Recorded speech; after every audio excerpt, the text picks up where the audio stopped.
Сэтгэлээ ярина. Улс төр, За өөр шиг. нийгмийн эдийн засаг, Дараагийн хууль эрх зүй. бүх салбарын ховд. За тэгээд баярлалаа. Энэ 7 хоног чинь 3 дахь өдрийн шинжил билүү? Тэгээд 4 дахь нь 1 сарын 1 байгаад 2 дахь нь 5 дахь байгаа. Шинэ жил чинь 1 сарын 1 л дээ ер нь бол. За тийм ээ яг. 31 нэг чинь бас гоё настртай байдаг шүү дээ. Тэгээд юу ч болоод өнгөрчөө баяр наадмын хажуугаар ер нь хүн болгон гоё баярлаж маялах гал тийм байсан. Хажуугараас улс төр боллоо, өнгөрлөө гэхгүй. Чуулган маань хаачлаа. Аа штэ өмсчод тайргоор юм айгуу гоё гоё. 12 сарын 31-нд хаацсан уу? Тэ? Амт бид юм шүү. Яг шинэ жилийн өдөр чуулгаасан, засгийн газар хуралдсан. За тэгээд 1,500,000 төгрөг тараах хэсэг талаар хальт яригадаад худлаа байлгүй юм ч тусаар хийж. Худлаа гэсэн тий. яг хотлоо бол биш. Үнэн ч бас биш. Тэр нэг үе шаттай олгоно гэсэн юм ярьж байгаа юм л. Гэхдээ нөгөө эргэлтэнд оруулаад өстө компани тайлбар. Ордуудын маань. Ер нь үү? Тий, ер нь тэр ногдлаш гэж хүмүүс яриад байгаа нь бодлоо юм тий. Биш буруу юм байна. Ер нь ногдол ашигтай болно гэж ирээдүйн цаг дээр хэлж байгаа юм шиг л. Одоо нэг жил болгож байна. 5 толгой биш. Тий. 1702 нөгөө ботлыг нэг шүү. Тий. 5 толгой биш. За тэгээ бөө юм боллоо. Ирээгүй үеийн 13-14 илт худал мэдээлэл. Ер нь худал мэдээлэл тарах гэдэг гэмт хэрэг байгаа. Гарчигтай тий. Гарчигтай. Тэгээ дотор нь бас нэлийн том өргөн хүрээний агуулга байдаг. За тэрийг өрчөд олон үнийг зүйлчилж яллаж шүүхтэр нэг тийм олон биш баха. Сүүлийн 5 жилийн хугацаанд 840 хүн. Тийм үү? Тийм. Зүйлчилж энэ хэрэгээр ялалсан байна гэсэн. Би нэг 100 хэд мэд гэдэг та. Сүүлийн 5 жилийн хугацаанд гэхээр тэр 100 хэд гэдэг энэ жилийн хугацаанд. Мэдгүй. Би бол сая тэр нөгөө парламентын мэдээнээс энэ тоо гарсан. Гэхдээ яг 100 хэд гэсэн олон юм л. Тийм, ер нь олон байгаа зү. Тэгээд тэрний 15% нь бол сэтгүүлчнэр байсан байна. 88.5% нь цахим орчинд сошиал дээр юм бичиж малгарсан хүмүүс байна тий. Яллагдсан байна. Тэгээ юм сонирхолтой байгаа зүгээр ингээд одоо цахим одоо сошиал дээр ч юм бол ингээд хүн юу ч болно шүү дээ. Ер нь бол юу гэж бодож байна тий. Одоо юу ч үеч ихэн цааш юм бас. Үзэл бодлоо болж үлээтэй. Харьцангуй өргөн хүрээнд илэрхийлж болох. Одоо юу ч ингээд бослого тэмцэлтэй энэ төр хэлээд гэж болохгүй л байна. Урилж болохгүй юм уу яагаад? Яагаад? Тэрэнд чинь заавал нөлөөлөгдөх хэсэг нь дараагийн асуудал юм шүү. Хүн бол зүгээр ингээд бодогдож байгаа юм аа бол ингээд илэрхийлэх, гадагшлуулах, хуваалцах энэ бол чөлөөтэй биш үү? Гэмт хэрэгт өрөөлөд гэж болох юм уу? Харин гэмт хэрэгт өрөөлөд байж юу? Хүн аль яа гэдэг юу? Салан тусгаарлах үзэл гараад гэж болох. За бас тийм байх тий. Одоо гараа тойлоо хүн алчаа гэдэг юм бичээд байж болохгүй хаа нэгттэй. Өргөө дээр юу гэдэг лээ? Үзэлцээ гэдэг л үү? Тий. Залах гэдэг. Тоглох хэрэггүй залах. Тэр чинь одоо тухайлбал болох уугүй юу? За тэр яах вэ?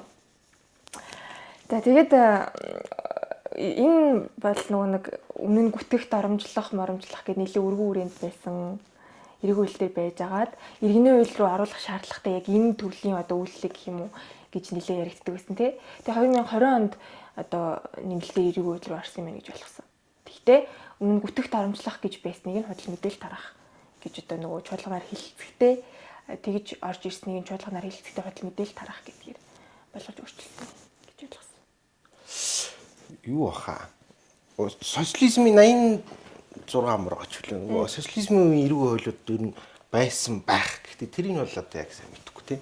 Ер нь ингээд зүгээр логикийн хувьд байсан л байх л та тий. Социализм үеч одоо цензур, үнэн сонины гэлүүлээд гэдэг л.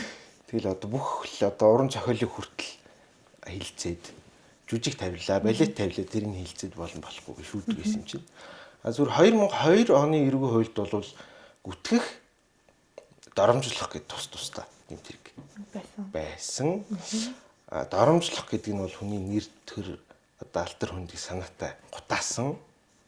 Гүтгэх гэдэг нь одоо элтэд худал ийм мэдээ тарах замаар одоо бас нэр төрд алдсан, алтар хүнд талдсан гэдэг ямыг 15 онд эргүү хуулийг шинжилж найруулахдаа бол яг анх батлагтаа бол хасцсан байсан байна гэж би ойлгосон.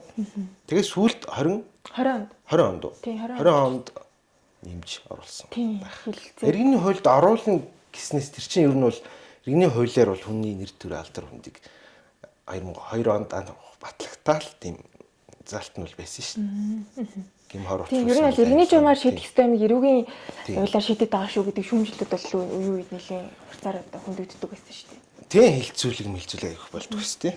Тийм. Тэгээд 20 оноос хойшож бас нэлийн бол манай одоо хэвлэл мэдээллийн маань энэ дээр одоо акт зохион байгуулах хэрэгтэй юу яах хэрэгтэй вэ гэл нэлийн хилцдэг байсан. За тийш явж байгаад сая өнцөлийн цэцэд хандсан юм нэр бүхий нэлийн идэв байсан шүү. Тийм байсан. Баттуул, Номын Баясгалан, зарим нь сэтгүүлч хүмүүс, Тийм. зарим нь хуульч тийм хүмүүс багш байсан.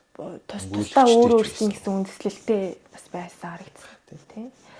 Тэгээд ямар ч тач хилцээд өнцөлийн цэц болвол одоо маш олон нөгөө өнцөөл зөрчсөн хүний үнцээр хий зөрчсөн байна гэдэг эрхүүд 4 5 эрх байсан харагдчихсан. За тэндээс одоо ингэ харахад 6 эрх одоо үндсэн хуулийн 6 заалтыг зөрчсөн байна. Зүйл заалтыг зөрчсөн байна гэж мэдээлэл өгснөөс иргэд бол мэдээлэл өгж штэ цэцэд. Дөрвийг нь бол зөрчсөн байна, хоёрын зөрчөөг байна гэж үзсэн. Зөрчөөгөө хоёр нь болохоор 19-1 буюу төрийн үүрэг байсан. Хууль зүйн болон бусад баталгааг бүрдүүлнэ гэд тий. 16-гийн 16 буюу итгэл үнэмшилтэй байх хийг бол хөндөөгүй байна гэж үзсэн бэл. За тэгээд нөгөө зөрчсөн гэсэн нь болохоор 1-2 буюу төрийн үйл ажиллагааны үндсэн зарчим энэ ч юм бол нөгөө яг хөрчлөө. Тий. Тэгээд хууль дэдлэх. Тий. Ер нь бол нөгөө хүний их зөрчөөд байна гэдэг заалттай байнга ингэж дагаж явдаг юм гэж ойлгоод байгаа. За тэгээд 16-гийн 16 дээр заас үзэл бодлоо чөлөөтэй илэрхийлэх. Гэт 16-гийн 16-нд чинь ингээд нөгөө цувраа ингээд нэлээ олон эрхүүд гэх юм уу авалгын хувьд нэлээ том ерөнхий юм гэж ойлгосон. Нэг заалт дотор ингээд багцлаад бичсэн. Тийм багцлаад бичсэн. Тэрэн дотроос нөгөө үзэл бодлоо чөлөөтэй илэрхийлэх итгэл үнэмшилтэй байх гэдэг нэг зэрэгцээ бичсэн байна шүү дээ. Тэрний үзэл бодлоо чөлөөтэй илэрхийлэхийг зөрчсөн байна гэж үзэнгүүтээ итгэл үнэмшилтэйхэн зөрчөөгүй байна гэдэг үнсэн байхгүй. За тэгээд 16-гийн 17 дээр мэдээлэл хайх одоо олж авах гэдэг эрх зөрчигдсөн байна. За 71-д заасан үндсэн хуульд одоо нийцүүлж ялаа хууль дүрм журмыг батална гэдэг зөрчсөн байна гэж дүүцсэн байлээ. За тэгээд маш нарийн тийм шалгуур шүүлтүүр үндэслэлүүд байна гэж харсан. Тэ? Одоо манд цэцэн шийдвэрч айгу урт гардаг болчиход байгаа шүү. 38 билүү 37 хийлээд ингээд тийм. Тэгвэл одоо хуучин чинь юу бах те хэдэн жилийн өмнө л энэ чинь бараг л энэ жилээс л бараг тийм болсон уу та. Тийм өгнөлтөө магадгүй тийм урт үндэслэл нь илүү тийм тодорхой бичигддэг гэх юм. Яг өмнө ч гэсэн үндслүүд нь бол байсан л байх л та. Гэхдээ бичлэлт нь ингээд яг ингээ ирэл гаргаж тавьж байгаа юм айгу тавьчин өгүүлбэр зөрчсөн байна, нийцсэн байна. Ингээ яг одоо хүн ингээд төвлөрч унших хэсэг нэг жижиг юм параграф байдаг юм байдаг байсан шүү дээ. Энэ жил тэрийг яг нь илүү ингэж шийдвэр дээрээ бичиг текстэнд хөрвүүлж гаргаж ийн болсон л гэж би анзаарсан. Тэгээ нөгөө цэцгийн дүгнэлтүүд ч бас нэлээд шүүмжлэлт дагалдаг байсан. Тийм байна. Жоохон тодорхойгүй юм үлдээтэй байна мэн гэж хэлдэг байсан шүү дээ. Тэгээ сүүлийн үеийн дээр одоо олонний анхаарал татах үз гэх юм уу миний л харсан хоёр дүгнэлт бол нэлээд урт 37 38 нэг нь 38 нэг нь 37 нүүр байсан харагдсан. Тэгэл нарийн одоо мэдээлэл дээр бол ингэж үндэслээд урьдсан байна. За хууль дээр бол зүүн юм байсан. Зүүн байр суурь юм байна. Тийм ингээд олон улсын практик бол юм байдаг шүү. Гэх мэтчлээ ингээд тал талаас нь нэлийн одоо судлаачдад бол судлаач болоод сонирхож байгаа иргэдэд бол нэлийн одоо ингээд ямар ч нөгөө юм хийдэл гэх юм уу тодорхойгүй зүйл үүсэхгүйгээр бичжээ гэж харсан. За тэгээд тэн дээр одоо таны уншснаа уншиж танилцсанаар одоо ингээд хилчмээр сонирхуулчмаар юм юу бэ? Одоо миний танилцсанаар ч явах та. Тэгэл хүмүүс бас ингээд нээлттэй байгаа юм чи өөрсдөө бас ороод танилцах боломжтой шүү дээ, тийм. За би тэр шийдвэрийг уншаад бол хүмүүс ихтэй бас жоохон өөр ойлго. Зарим нь бол ингээд эрүүгийн хуульд энэ гүтгэхтэй холбоотой гэмт хэргийг ер нь огт бичиж болохгүй гэж уншаад гэж дүнсийн байна гэж уншаад байгаа хүмүүс бас байх шүү. Гэтэ би яг ингээд уншаад бол яг тэгж бол ойлгоогүй. Тэгэд их хурлын чуулганы мэдээ харахад бол бас ажлын хэсэг байгуулсан байна хэдийгээр тэр цэцгийн дүгнэлтийг хүлээж авсан ч гэсэн энэ хуулийг яаж боловсронгуй болох вэ? Эрүүг хуульд нь тийм үндсэн хуульд нийцүүлээд гэж дахиж оруулж ирэх тийм ажлын үүрэгтэй ажлын хэсэг байгуулагдсан байна гэж ойлгосон. Энд нөгөө нэг процессын хувьд одоо ингээд цэц дүгнэлт гаргацдаг тэгээд яах юм бэ гэдэг нэг асуулт үлддэг те. Тэгээ юу нь яг яад юм бол гээд те. Нөгөө хууль үнцүүл зөрчлөө. Тэг яах юм энэ хууль одоо тэр чигтээ хүчингү болох юм уу яах юм? Эсвэл заримдаа цэцгийн дүгнэлтийг хүлээж авсангүй дунд судлалын уралдааны дүгнэлтийг хүлээж авсангүй их судлалын уралдааны одоо дүгнэлтийг хүлээж авах юм уугүй юу гэл ингээл нэлээ тийм одоо тодорхойгүй гэх юм уу эргэлзээтэй зүйлс байдаг шүү дээ. Тэг миний ойлгосноор бол дунд судлал хуралдлаа дунд судлалын уралдааны дүгнэлтийг хилцлээ. За хүлээж авахгүй гэвэл их судлаараа буюу бүр олуулаа 7-оос эсвэл дахиад хуралдан үнцүүлийн цэц. За тэгээд дахиад эцсийн шийдэл байна. Тэрийг одоо чуулган хүлээж авах хэсэг нь болвол хамаагүй ээ. Хүлээж авах уугүй юу гэж уг нь бол хэлцэх ёсгүй. Яагаад тэрэн дээр маргаан гарц гэхэлэр нүү сая ерөнхий сайдын энэ жил ерөнхий сайдыг огцруулсан их хурлын тогтоолттой холбоотой их судлаараа нэгтгэж хилцээд шууд хэлсэн. Тэгээд их судлаас дүгнэлт гарцсан. Ийм ч дүгнэлт учраас бид нэр одоо их хурл дээр хүлээж авах уугүй юу гэдгийг хэлцүүгүй юу гэж хэрүүл болсон болохоос хэлсэн баг те. Уг нь танилцсан одоо нэр томьёог хэлэлцэхээр байлуу да. Тэнгүүд агуулга нь бол эн чинь бид нар танилцах ёстой шүү дээ гэд хуульч гişүүд бол тэгж хэлээд ташгуулсан шүү их судлалын дүгнэлтийг. Хуульч гişүүд гэх юм уу шууд бас хоёр хуваагдчихсан гэсэн баг. За тийм ээ. Зарим нэг гişүүд. Тэгээ ер нь бол зарчим бол их судлалын хуралдаанаас гарч байгаа одоо шийдвэрийг одоо их хурлаар зөв буруу юу одоо энэ ер нь манайх ч бас их төвхтэй болсон шүү дээ нөгөө аймгийн иргэдийн хуралдаад дээд шүүхийн тогтоолыг бол одоо хүчингү болгож байна гэж хэдэн жил юм одоо гэхдээ бол тэр тийм арайч тийм хараагүй тийм бодит кейс бол бас гарч ирсэн шүү дээ. Энэ бол одоо орон нутгийн эрх хэмжээнд алдсан аач хүлээвний тийм үү тэгээ бичсэн мөр. Гэхдээ одоо бол тийм бол гарахгүй хэмжээний тийм төлөвшөл гэх юм уу эрх зүйн тийм соёл суусан баха. За их судлалын хуралдаанаас гарч байгаа шийдвэрг бол улсын хурал дахиж хянаа үзэх тийм хуульчийн хувьд бол боломж бол байхгүй гэж би ойлгоод байгаа. Хүмүүс бас өөрөөр ойлгоод тийм шиг.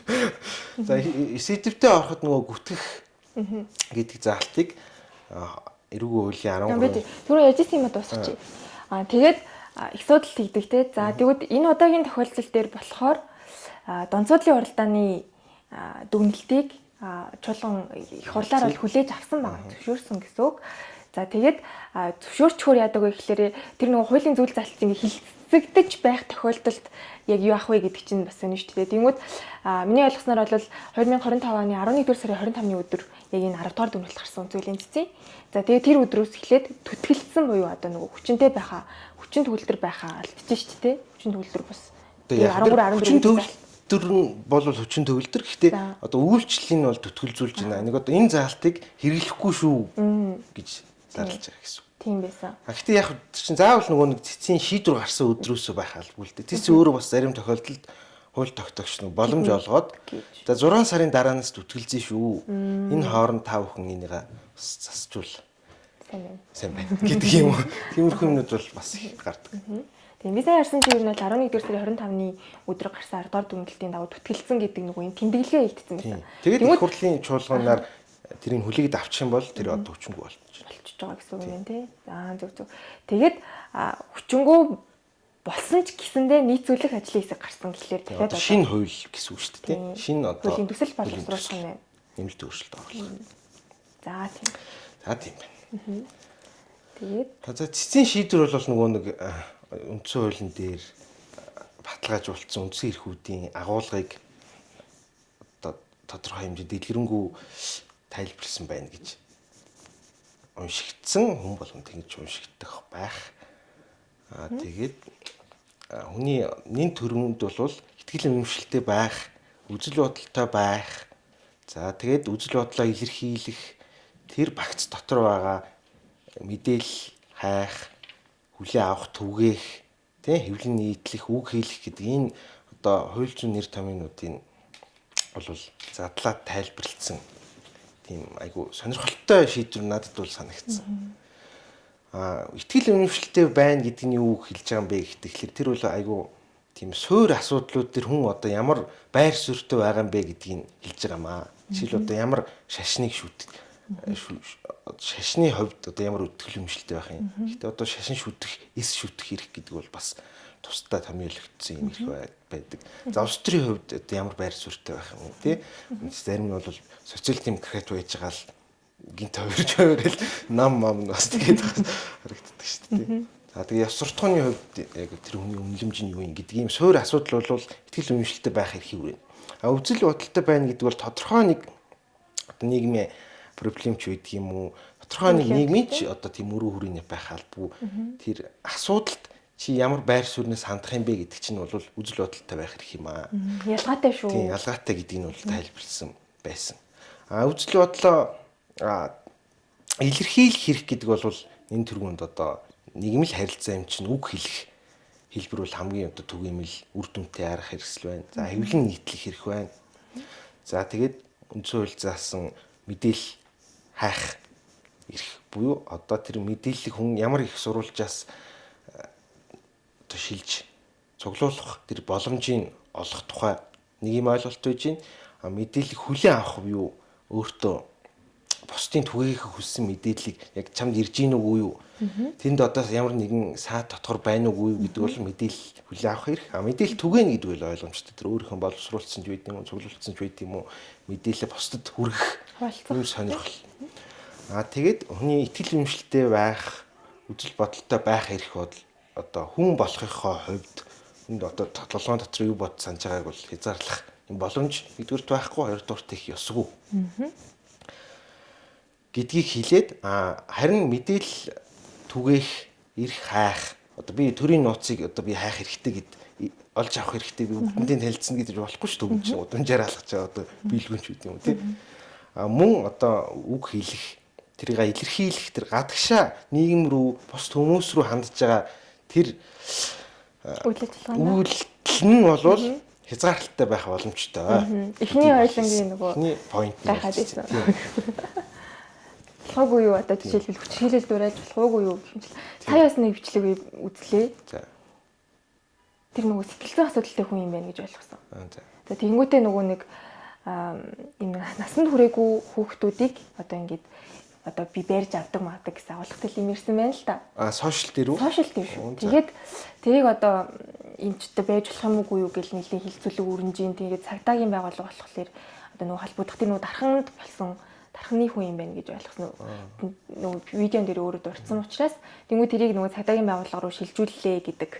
Тэ энэ бол нэг ёсны бас эрсдэл учруулж болох хүн байгаад байна шүү. Гэмт хэрэг үлдэж болох үс гэдгийг бол ингээ харж ш тэр цахим сүлжээнд тавьсан тэр яриа бичлэг агуулгаар нь үнслээд. Бас сонирхолтой л. Өнөөдөр тэгсэн юм уу тий? Тий. Өнөөдөр дөнгөж сая юу нь харлаа. Би тэрийг харж амжих байна. TikTok дээр ч тест бас юм шиг юм явд юм шүү. Тийм баг. TikTok-ийн бичлэг л. За тэгээд одоо энэ гих мэдчлэн одоо хүмүүсийн гадагшаа гаргаж байгаа үйлдэл нь бол хязгаарлалтай байна. За тэр гүтэх гэдэг заалт бол тэрний л нэг хязгаарлалтын хэлбэр нь болчиход байна шүү дээ. Гэхдээ хязгаарлалт бол хязгаарлал суугаа гэд бичиж хууль тогтооч ингэ суужиж болохгүй. Тэр нь үндсэн хуультай арчилсан нийгэмд бол тодорхой шаардлагуудыг давж гарч иж тэр хязгаарлалт зөв үү, зохистой юу гэдгийг нь бол үндсэн хуулийн шүүгч юм уу? Одоо манайхаар бол үндсэн хуулийн зэц гэдэг оноос нэртэй шүүх юм байна гэж би ойлгоод байна шүү дээ. Одоо үнэлж дүгнэх нэ. За тэгээд саяны төрчлийн дүгнэлт бол эрүүгийн хуулийн дээр заасан хүний нэр төр алдар хүнд хуулийн эдийн ажил хэргийн нэр хүндэд халдсан илтэд тодл мэдээлэл гэдэг текст баха тийм.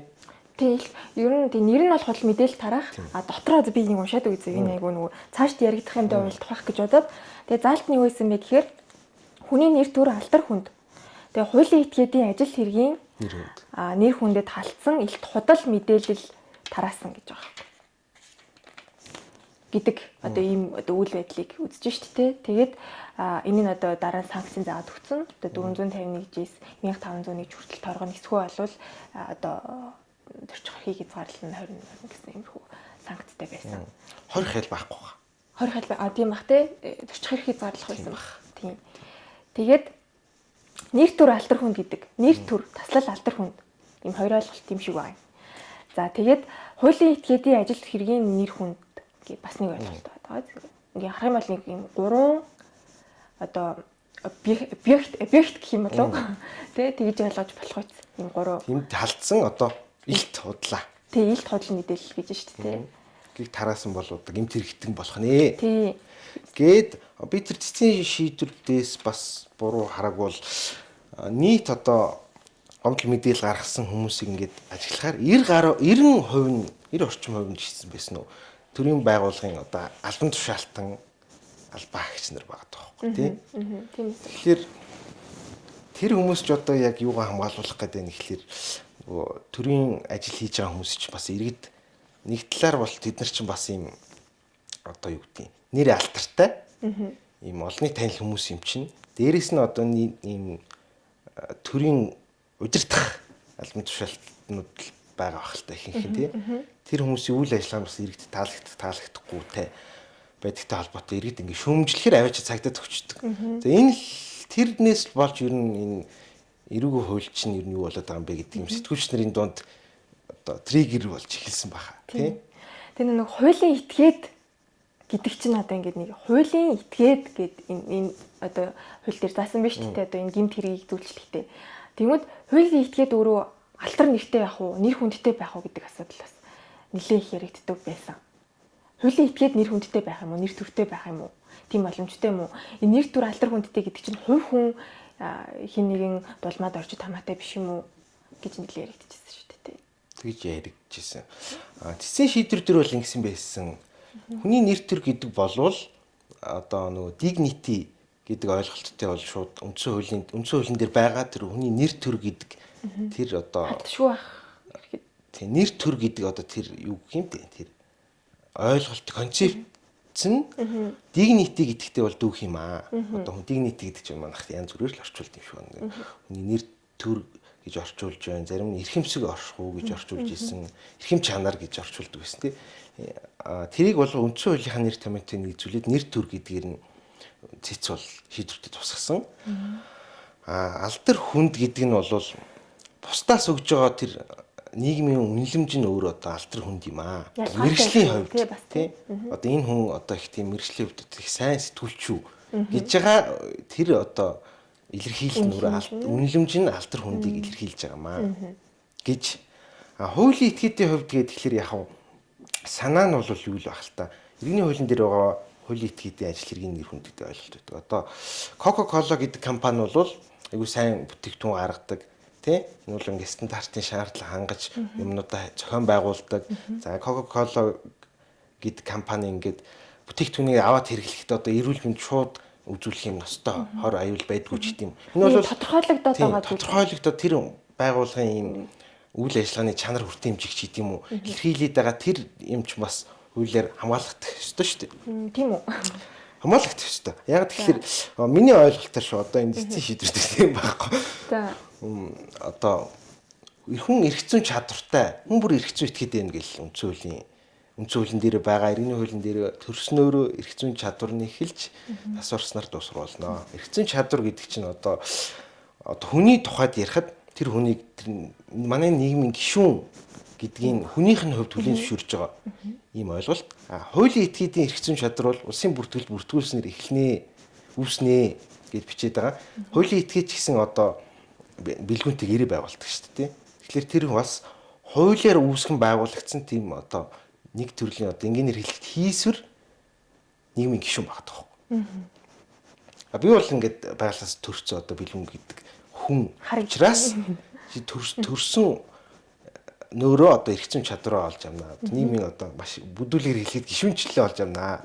Хуулийн этгээд бол ингээд улсын бүртгүүлээд ингээд цаасан дээр ингээд албан ёсны баталгаачлаа ингээд та бол одоо ингээд өөрийнхөө нэрээр хуулийн этгээд чинь үйл ажиллагаагаа явуулна шүү дээ. Хуулийн этгээд гэдэг ийм бодиттой юм байхгүй ч гэсэн хуулийн этгээдийн нэрээр одоо дэлгүүрөөс юм хөдөлж авах нөтийн падан шивүүлэн гэх юм зөндөө юм гардаг. Тийм учраас одоо хуулийн этгээдийн ажил хэргийнх нь тэр бизнесийн үйл ажиллагааг ч гэдэг юм уу хамгаалах тийм шаардлага дээр тулгуурлаад хуулийн этгээдийн ажил хэргийн нэр хүнд гэдэг ойлголт байдаг байна. Тэрийг бол хууль зүйн хувьд бол хамгаалах ёстой юу гэвэл хамгаалагчиж байгаа иргэний хуулийн дээр тусгагдсан. Одоо тэнд гим хороо хохирол учруулж болохгүй. За эрүүгийн хуулийн дээр бол хүнийг ингээд гүтгээд одоо юу гэдэг чи одоо энэ бэлгүүн ёстой ямар тийм ёстой байн холгаа хийдэг наад чи ингээд яриад байх бол над нэгдүгürt хүн тусна тийм үстэй. Тэрийг гэхдээ хүнээр тусахгүй хүн байвал яг уу одоо ингээд наа чи худлаа биш юм чинь хамаагүй. Тэр бол миний нэг тийм тусна гэдгийг нөгөө сэтгэлийн хөдөлгөөнтэй холбоотой асуудал бас нэг талдаа үүсчихэд шүү дээ. Хоёрдугаарт хүнийг тэгж хүнийх нь хувьд тэгж одоо худлагаар санаатайгаар нэр хүндийг унгаах гэж одоо халдах болвол хориотой. Яг тэгвэл над хүн тусч байгаасаа гадна нөгөө миний нийгмийн үнэлэмж наад чи төс амар улгаач гэсэн шүү дээ тий. Хатгатайгаа одоо ингээд ажил хэргийн хувьд ч гэдэг юм уу зүгээр ингээд хувь хүний хувьд харилцаа тогтоох бол димэг хүмүүс зайгаа авах боломжтой. Тэр бол зүгээр яг тийх хэсэг нь болж байгаа биш тэр чинь юм хуулийн таамаг биш л үүсэх юм гэсэн үг. Гэтэ ирээдүйд над чинь бэж магадгүй яаж ч магадгүй юм байгаа шүү дээ тий. Тэгээ би цэцэн шийдвэрээс уншихтаа бол тэр нөгөө одоогийн саяын энэ байсан зохицуулалт дээр нөгөө гинтэргийн бүрэлдэхүүн гэж нэг ингэ яриад байдаг шүү дээ. Объектив субъектив чанар бла гэл ингээл байдаг тий. Тэгээ тэрэн дотор нөгөө нэг хор хохирол учирхуйц байх энэ төр гэдэг нэг юм одоо юу юм шалгуур байх хэрэгтэй гэд. Нөгөө тэрийг нөгөө нэг ингээд хор хохирол учирсан ч байсан, учраагүй ч байсан ер нь ингээд наатаа ч юм бол гинт хэрэгтэн болцохоор байсан байна буюу нөгөө нэг хэрэгцэн тодорхой байх тэр зарчим хангагдаагүй байна гэж ойлгосон. Их тэр миний агуулгын үед шүү байсан тий. Ойлгосон тий. Тэгэхээр тэр нөгөө нэг тийм нэг юм хор хохирол учирсан байх гэдэг нь өөрөө бас чухал юм да. Ялангуяа тэр хуулийн этгээд дээр гэж би харсан. За эхлээд хоёул яриагаа дуусгахад за би өсрээд байна уу тий. Тэгэхээр өөр тийшээ яаж юм. Би бол айгүй өөрийгөө холбоотой юм л яриад байна гэж бодоод байгаа байхгүй юу? Үгүй юу. Яриагаа дуусгахад цэцэн шийдвэр бол нөгөө хуулийн этгээдийн ажил хэргийн нэр хүнд гэдээ ярьж шүү дээ. Тэгээ нөгөө төрийн байгууллагын хүмүүс ч одоо юугаа хамгаалуулах гэдэг байгаа гэхэлэр тэр хүний одоо тодорхой албан тушаал дээр байгаа иргэн чэгийн одоо өөрөө айгу гомдод ингээ гомдол гаргаад байгаа юм л дээ. Байгууллагын нэг мэрэгчлэн байсан чинь намайг одоо юу гэж тэр нь одоо ингээд миний авилга аваагүй байхдаа авилга авлаа гэж биччихлээ худал мэдээлэл тараачлаа. Тийм албан тушаалын хувьд одоо газрын захирлын хувьд одоо миний тэр ажлын байрных нь нэр хүндэд одоо халдчихна гэж зарим нь бол гомд тийм шүү. Тэр нь юутай холбогдоод байна гэхэлэр хуулийн этгээд гэдэг ойлголтод нь оруулж тайлбарлаад байдаг тийм практик бас байсан гэж би ойлгосон. Саяын байсан зохицуулалтын хүрээнд бол тийм. Тэгэд одоо би буруу санаагүй бас энэ манай Тэмүүжин гишүүн чинь ингээд ийм доор нь 13-14 дээр нэмэлт өөрчлөлт оруулаад хэрвээ энэ заалт байх ёстой бол Тэмүүжин гишүүн чинь тэр заалтыг эсэргүүцдэг анханасаа л сөрөг тийм шүүмжлэлтэй хандж ирсэн шүү дээ. Тэр төсөл нь яг өргөн баригдсан байсан болов уу эсвэл боловсруулах шатанд явж исэн бол тэрний яг сайн хэлж мэдэхгүй. Тэр төслөөр бол ингээд доор нь автентик тайлбар бичээд за энэ зөвлөдөх хуулийн этгээдийн ажил хэргийн нэр хүнд гэдэг төрийн байгууллага албан тушаалтны ийм нэр хүнд гэдэг ойлголтыг бол хамруулахгүй шүү гэдэг тайлбар хий гэсэн тийм төсөл бас явж исэн. Цэцэн шийдвэр дээрээс би анзаархад бол эрүүгийн хуулиар хуулийн этгээдийн ажил хэргийн нэр хүндийг хамгаална гэдэг бол одоо цохимжгүй маа.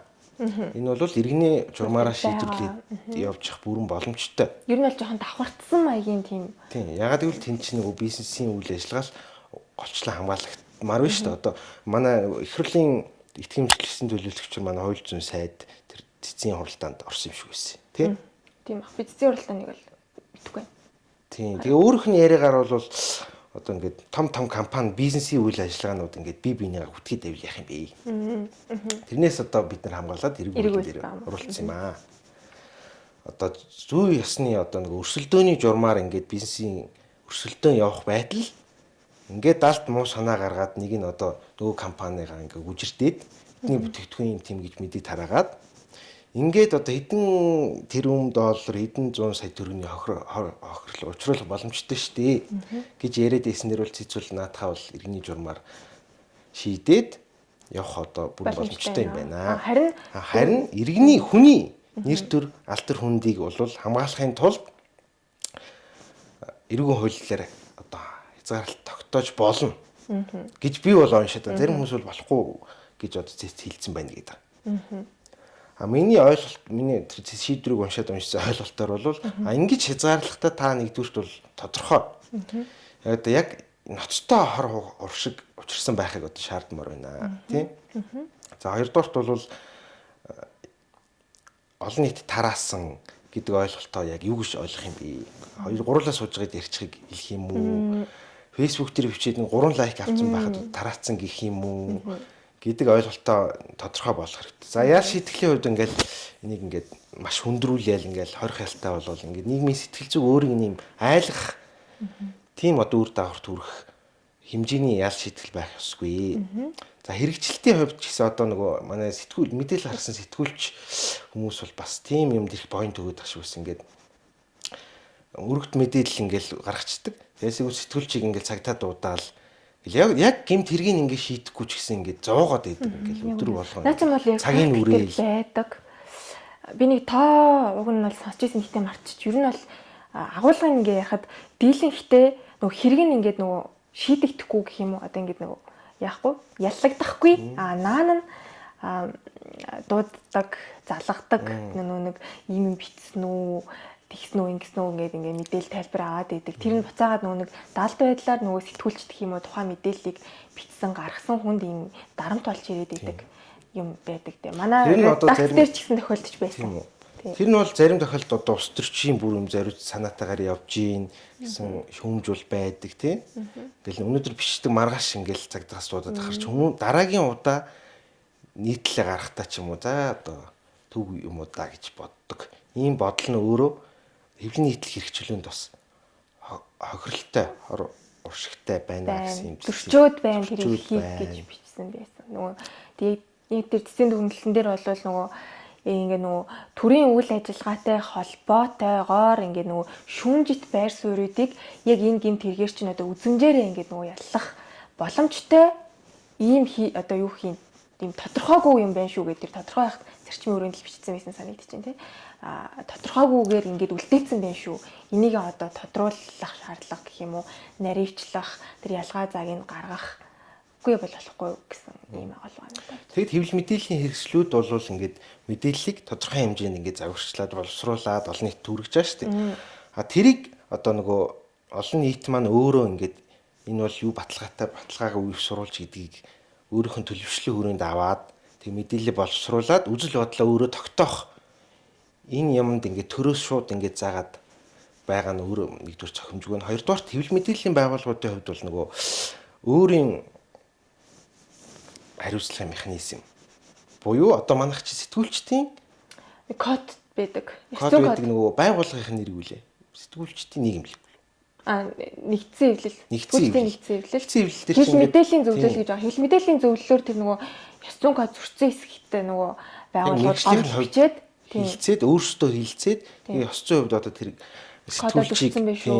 сэтгүүлчд ингээд дотроо нийгэмлэгийнхээ хувьд одоо холбооныхоо хувьд хариуцлага тооцдог ийм механизм нь бол бас их үр дүнтэй байна. За хоёрдугаарт бол нөгөө иргэний журмаар гэдэг юм ч бас байгаа шүү дээ. Одоо үнэхээр нэг хүн ингээл нэг сэтгүүлч хүтгээлээвэл тэр хүн өнөөдөр ч гэсэн одоо тэр цэцгийн дүгнэлт хүч төгөлдөр болоод ингээд хууль нүчингөө эргэн хуулийн тэр 13 14 дугаар зүйл гэдэг зохицуулт нь хүчингөө олцсон ч гэсэн иргэний шүүхт авчууд би одоо нэр төргөөс сэргийлье. Энэ сэтгүүлч намайг ингэж бүтгэлээ. Ийм талаар одоо ингээд худлаа юм яриад байна. Тийм учраас энэ хүнд одоо няцаахыг даалгаж өгөөч гэдэг ч юм. Би ийм одоо хохирол хүлээлээ. Энэс болж одоо ажлаас салгичлаа гэдэг ч юм. За иймэрхүү механизмуудаа өөрсдөө ашиглаад тэр эрхээ хамгаалах боломж нь бас байгаа. Тэгэхгүй би тэгж хэлэхгүй бас одоо ингээ эргүү хууль тухай эцсийн зөвлөлт гаргаж одоо ингээ хүний нэр төр хамгаалагдах боломжгүй болцсон юм байна. Одоо юу чи тий хамаагүй чи тийм үү. Тэгээд ингээд хамгаалалт бол байхгүй болцсон юм байна гэж ойлгох бол бас өрөөсгөл баг. Хоёул нэг эрүүгийн журам, иргэний журам гэж бас яриад л шүү дээ. Тэгэхээр тэр чинь нэг тодорхой хэмжээний ялгаа зааг байгаад байгаа. Зарим хүмүүс тэрийг энэ ялгаа зааг нь олж хардаг ч юм ба харахгүй ч юм ба шүү дээ. Тэнгүүд нөө ялгааг нь жоохон ойлгомжтой юм инженеэр тайлбарлах юм бол миний ойлгоцоор бол эрүүгийн үйл бол илүү нөгөө нэг юм хорох хөнөөл учирсан байдал нь одоо нөгөө бие махбодын сэтгэл зүйн хувьд илүү одоо хүнд гэх юм уу хор хөнөөл ихтэй тийм байна. Иргэнийх бол одоо нөгөө иргэн болохын хувьд нөгөө иргэний хооронд харилцахад гэх юм уу үүсэж байгаа тиймэрхүү одоо дефектүүд зөрчил юмнууд юм дээ. Би энийг бас нөгөө сайн ингэж тайлбарлаж мэдэхгүй байна. Ер нь бол ялгаа нь юу байх вэ чи? Ялгаа нь одоо эргүү хууль бол та нийгэмд амьдрахдаа угаасаа л одоо нуус хор нийгэмд амьдарч байгаа юм чинь ийм үйлдэл хийж болохгүй. Эсвэл ийм эс үйлдэл буюу одоо ингээд зарим үйлдэлийг зарим хүмүүс бүр хийх үүрэгтэй байж болно шүү дээ. Үүр хүүхдээ асарч тойлох шүү дээ. Энэ бол таны үүрэг. Эмч хүн бол одоо тэр мэрэгжлийнхаа үйл ажиллагаа зөв зохистой ном журмаар нь хүрэх ёстой. Тэрвэл тэр эмчийн мэрэгжлийн эмчийн үүрэг.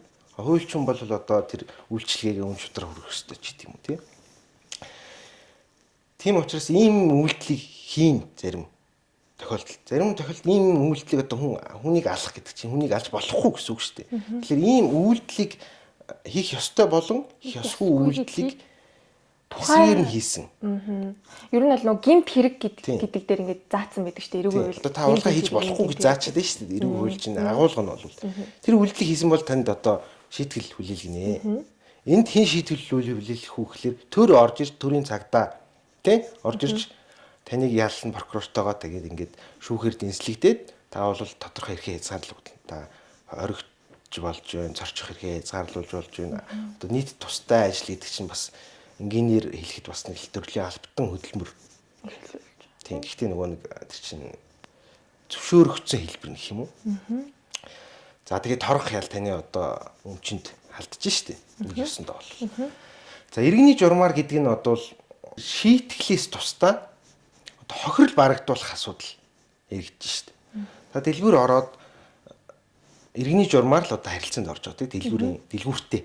За би энэ ундааг авъя тэдэнд төгрөг төллөө. Энэ бол ингээл гэрээ байгуулагдаж байна.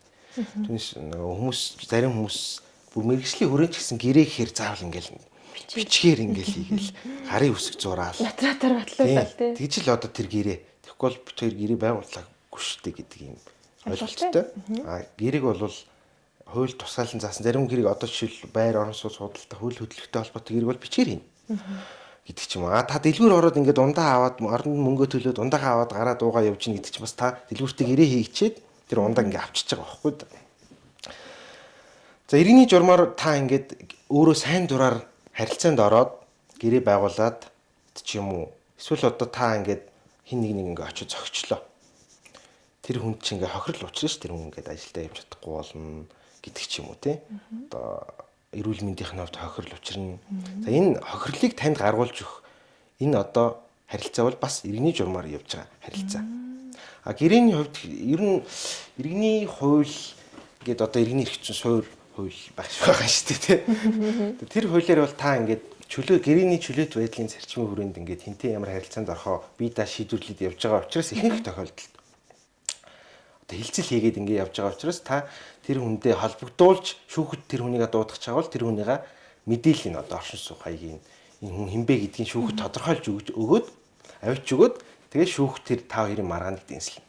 Эрүүгийн журмаар явж байгаа бол тэрий чинь тэр буруу юм хийсэн одоо төр хуулиараа хоригдчод байгаа тэр үйлдэлийг хийцэн хүнийг төр өөрөө олж тогтоогоо цагдаа нь өөрөө олж тогтоогоод тэг ингээ прокурор нь яллаад тэгээ тэр хүнд шийтгэлийн хүлээлгэнэ.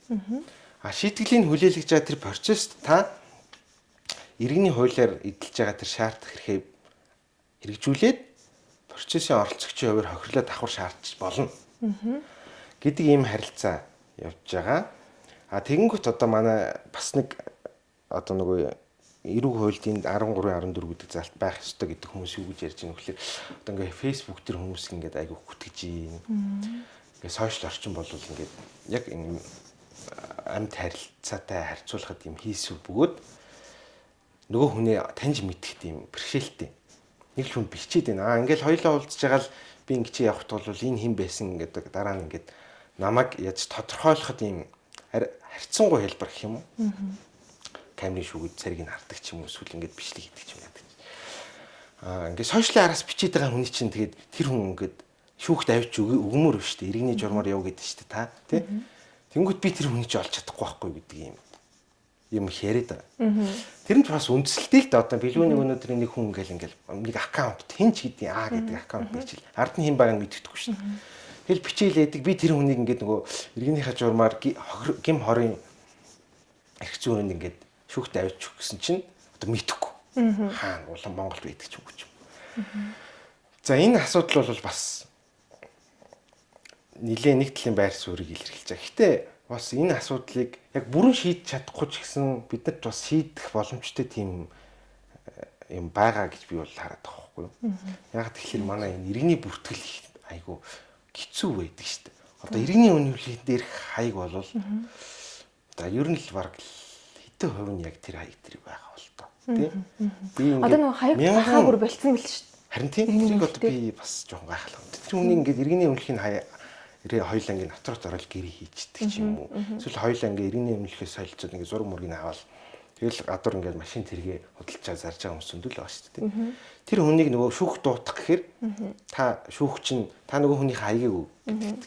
Тэгэхээр би нөгөө иргэний үнэмлэхийнхээ хаяг өгөхөр өнөө чинь хаягийн дээр байдаг юм биш үү гэдэг асуудал бол масар их. Тэгээд иргэн сурвалжлуулах хүсэлт гаргаал тэгэл одоо тэр нийцэж болтох ингээд хүн хохирох боломжтой байдаг. Иргэний улсын бүртгэл угны нэг шийдэх одоо тэр сошиал моошл тийм ирээдүйн юм ярихаасаа улдар юм яцах юмнууд бас шийдэх боломжтой байхаа гэж би бол харж байна. Одоо жишээл би ийм хүн харж байна. Иргэний бүртгэл яах юм ингээд шилжин суурьшаад байгаа болгоны нэг бүртгээд яваад байх хэрэгтэй. Тэр чинь бас тодорхой хэмжээнд юм үнэн зөвлөл баймаар л санагтана. Нэгэн тод аяа бүртгүүлж л байгаа юм чинь. Тийм. Гэтэ яг бас нөгөө яг бодит амьдрал дээр аваад үзэхээр бас чон бодит амьдрал дээр ихтэй бүр ийм асуудал байна. Тэр хороонд тэр яг тэр байр нь өөрөө байдаггүй нь мэддэхгүй ингээ бүртгэждэг юм бэл. Тийм үү? Тэр үедээ тэгдэг байсан. Би тэр хүндээ таарлаж байна. Та чи аяг дээр байдаг юм биш үү гэдгийгсэн чинь. Гүмэдгүй би энд ингээ хаана байдаг ч мэдхгүй энэ биш тэр намайг ингээ бүртгэсэн. Тийм үү. Та тэг сонгол монголоор яад ингээд ихлэ. Ингээ би сонгуулаар чи ингээд нэг регистрийн хийнгүүт сонгогчийн бүртгэл харагддаг штеп. Тэгээд та ингээд тэр хаягийн дээр би ганцаараа байд юм билээ гэдэг байгаа байхгүй. Би тэр бэрэ авмаар байна гэдэг байгаа байхгүй. Тэгэхээр ингээ гараар ингээ бичиж бүртгэждэг байсан юм. Одоо арай тийм үгүй л үү тийм. Тэгэхээр чинь чи бүр туйлын найдваргүй асуудал байгаа байхгүй тийм. Тэр нөгөө сошиалыг олж тогтохоос түрүүн ингээд гэрээ хийж байгаа хоёр хүн чинь бүр иргэний үнэлгээнд итгэхгүй хэмжээнд очсон. Ийм иргэний бүртгэлийн асуудал бас байна. За би ингээ би өөр жоохон өөр юм ярьчихлаа. Тэгээ тэр бол бас хэцүү байгаа зү. Тийм ээ. За тэгээд үндсэн хуулийн цэцгийн дүгнэлт рүүгээ иргэд ороход нэр төр алдар хүндийг бол хамгаалнаа. Тийм. Гэтэ сая нөгөө нэг гол ингэж хэлсэн шалтгаан ч юм бол иргэний болон эрүүгийн журмаар одоо нөгөө шийдвэрлэх ялгаа цаг нь юу байгаа юм бэ гэсэн шүү дээ. Тэгэнгүүтээ одоо иргэний журмаар бол ингэ шийдвэрлэх боломжтой юм байна. За дүгнэлт нь бол бас иргэний журмаар шийдвэрлэхэд бас юу жоохон хүндрэл бас гарах магадгүй учраас ялангуяа хөв хүмүүс дээр. Тийм хөв хүмүүс дээр учраас одоо үйл ажиллагаа айгу доктортой бол компани бол боломжтой юм байна гэдэг чиний дүгнэлт гараад шүү дээ. Миний дүгнэлт биш. Тэр нөгөө нэг эрүүгийн хууль дээр энэ бүтгэх юм зэрэг байх ёстой гэдэг хүмүүс тэгж яриад байгаа байхгүй. Та тэр хүнээ олоод ирэхээр би олж чадахгүй шүү дээ. Наад чинь би тэгээд эрүүгийн хууль дээр бичүүлж би цагдаагаар олуулах гэдэг байгаа. Нөгөө хүний хууль бос юм. Тэрний л амар шүү дээ. Тэрний л амар шүү дээ. Гэтэ манай цагдаа яг тийм сошиалын тийм юм ихтэй сайн байхаа. Манай кибер нөгөө ямар юм блэ бас байгаа шүү дээ. Айлгүй байдлын нэгж бас байдаг шүү дээ. Кибер тэднийг ч олдог л гэдэг юм билээ шүү дээ мэдхгүй. байна тийм. Болох байх л та маань мэддэг бодвол. Тийм. Тэгэхээр иргэний бүртгэлийн асуудлаа шийдчихвэл бид нар бас тэрийг тодорхой хэмжээнд шийдэж болох юм биш үү гэж хэлэх гэж байгаад айгу дэлгэрэнгүй юм яриавчлаа. Тийм ээ. Тийм. Гэтэ нөгөө нэг одоо эцсийн нөгөө нэг гэдэг ингээд нэг бах юм хоёроо ярьлаа шүү дээ. Тэгээд эцсийн нүндөө хаана очих вэ гэхээр энийг ингээд эрүүгийн хуулийн дээр байх ёстой мó ёсгүй мó гэх нэг маргатаад идэг. Юмны чинь хариу нь болохоор яг уу байж болно байхгүй ч гэж болно. Гэхдээ ер нь бол зохистой хэлбэрээр байна. Байх ёстой. Саяны одоо хэдэн жил айгу маргаан болоод 20 оноос хойш ингээд явцсан хуулийн заалт чинь нэгдүгürt айгу ерөнхий бүхний нэр төр алдар хүнд хөдөө итгэдэг ажил хэрэг ерөнд халдсан илт худал мэдээл тараасан гэж. Тэнгүүт тэр чинь хүмүүс тайлбарлахдаа ерөнхийлөгчийн одоо нэр хүнд талдлаа. За одоо таргуулсан тохиолдол би 450,000 төгрөгөөр. Тэгээ ерөнхийлөгчийн нэр хүндэд талтлаа гэд постэр хийсэн хүнийг одоо эрүүгийн хуулиар торгосон байх нь шүү дээ. За энэ л байдаг аа. Би бол сайн үнэхгүй юм. Би яг сайн тэрийг харав. Энэ бол үнэн шүү. Баттай. Тийм үү? Тийм би харж ирсэн. Шүүх шийдвэрээ. Тийм. Тэгэхээр иймэрхүү юмнууд гарахаар ч хүмүүс бүр дургуцаад байгаа. Тэгээ хоёрдугаарт эрүүгийн хуулиар ингээд хүн ингээд торгуулдаг ч юм айгүй яг хөнгөн хэдэн төгрөг гэж зарим хүмүүс санагдчих болно. Тэнгүүт нөгөө үр дагавар нь жоохон төвхтэй. Ягаад тэгэхээр та нэг юм дараа нэг газрын кэд өгдөг болгодог ч юм уу. Эсвэл төрийн тусгай албанд ажилладаг ч юм уу. Гэхэд ял шийтгэлийн лавлгаа ингээд авахаар та ял авч исэн хүн биш үү? Эрүүгийн гинт хэрэгтэй байна гэж тийм. Хэд хүн ч зарим хүнд ингээд айгүй үнэлэмжийг бууруулах юм эрсдэлтэй байт юм шиг байна. За зөрчлийн хуулиас бол ингээд давхар бичээгүй 20 онд эрүүгийн хуульд оруулахдаа зөрчлийн хуульд байснаа аваад оруулсан байх. Зөрчлийн хуулиар бол одоо байхгүй. Ингээд давхар бичүүлж бүр доотохгүй юм болно л доо тийм. Бас үзэмжээрээ шийдэх. Цагдаа нар маань цагдаа нар айлгүйгээр нь явуулах уу гэдэг нь тийм ихтэй бас жоох юм байдаг л та. За тэр их дараа нь ярий тий. За тэгэнгүүт одоо нөгөө нийтийн албан тушаалтан гэдгээ ярихангуут цэцгийн дүгнэлтэн дээр бас ийм сонирхолтой дүгнэлт байсан нь нийтийн албан тушаалтны хувьд та ингээ бас нэр төртэй шүү дээ хүн юм чинь. Гэхдээ та ингээд сайн дураараа тэр албыг хашаад нийтийн ашиг сонирхлыг төлөөлөд явж байгаа хүн бол хүлцэх үүрэгтэй байх ёстой. Тэгээ гудамжаар явж байгаа иргэнтэй адилхан ингээ хүнд гомдоод тэгээд уйлээд иж болохгүй. Та ингээ шүмжил даах ёстой гэдэг ямиг цэцгийн дүгнэлтэн дээр бас бичсэн байсан. Хоёрдугаарт үг хэлэх болон хэвлэл нийтлэхийн эрхчлөөг мэдээллийг түгээх энэ одоо багц эрхчлөлөг хүн идэлхтэй нийтийн ашиг сонирхлын өмнөөс дуурч байгаа бол тэрийг давуу хамгаалах ёстой. Зөвхөн ингээ хувь хүнтэй холбогдуулаад ингээ оромжлоод байвал бас нэг асуудал. Нийтийн ашиг сонирхлыг төлөөлөл. За энэ төсвийн мөнгөний одоо ингээ үрээд тараад идээ дуугаад байна гэдэг юм чи айгүй их явдаг шүү дээ. Тэр хүн ч цаана ингээ нийтийн өмчийг хамгаалаад байгаа юм шиг байна шүү дээ. За тэр дуурж байгаа үйл явц нь өөрөө зөв буруу нь бол хоёрдугаар асуудал байдаг байна. Яг үнэн худлаа гэдгийг нь бол яг нөгөө чеклээд явах ёстой юу ёстой. Гэхдээ ингэж дуурж байгааг ингээд хууль ингээ айлган сүрдүүлэх замаар янз бүрийн арга хэрэгслэр ингээд хаах оролдлого бол өөрөө нарчилсан нийгэмд бас зохисгүй юм аа гэдгийг бол бас бичсэн байсан шүү. Ягаад гэвэл хүн одоо нийтийн албан тушаалтан буюу одоо төрийн албаа агч гэх юм уу одоо яг зохистой нэртэй юм бол төрийг төлөөлж нийтлэг эрх мэдлийг одоо хэрэгжүүлж байгаа хүн бол бас шүүмжлэлт авах хэрэгтэй. Тэнд бас нөгөө талаараа ингээ шүүмжлээд байна гэдэг чинь олон нийтийн хувьд бас хяналттай байна. Зарим талаараа гэсэн үг шүү дээ. Тэнд ингээд хүмүүс санаа тавиад та мэдээлэлээ шилэн даасаа хөтөл тий хөтлөөг байна гэж нэг хүн орилол ник нэмэнтрээ авсан хүн байдаг шүү дээ. Тэр нь ч бас их тийм буруу юм бол хийгээгүй байх л да. Тэгэхээр тэр нийтийг хувь хүнтэй холбоод ингээд чи бол одоо гэр бүлээ салсан гэдэг ингээд дайраад байхасаа илүүтэй нийтийн эрх ашиг төлөж дуурч байгаа тэр үг үйлдэл бол давуу хамгаалагдана гэсэн тийм бас дүгнэлт бол бичсэн байсан. Тэгэхээр одоо хууль тогтоогч нар маань ажлын хэсэг дээрээ одоо хэрвээ энэ гүтэх гэдэг гэмт хэрэгэ буцааж бичих шаардлагатай юм байна гэдэг дүгнэлтөнд хүргүүл тарах тий гэдэг гэмт хэрэг. Тийм худал мэдээлэл тарах гэдэг гэмт хэрэг. Гэхдээ энэ ч нөгөө зөрчлийн хуулийн дээр байх жахтаа гүтэх гэдэг харчигтай байсан.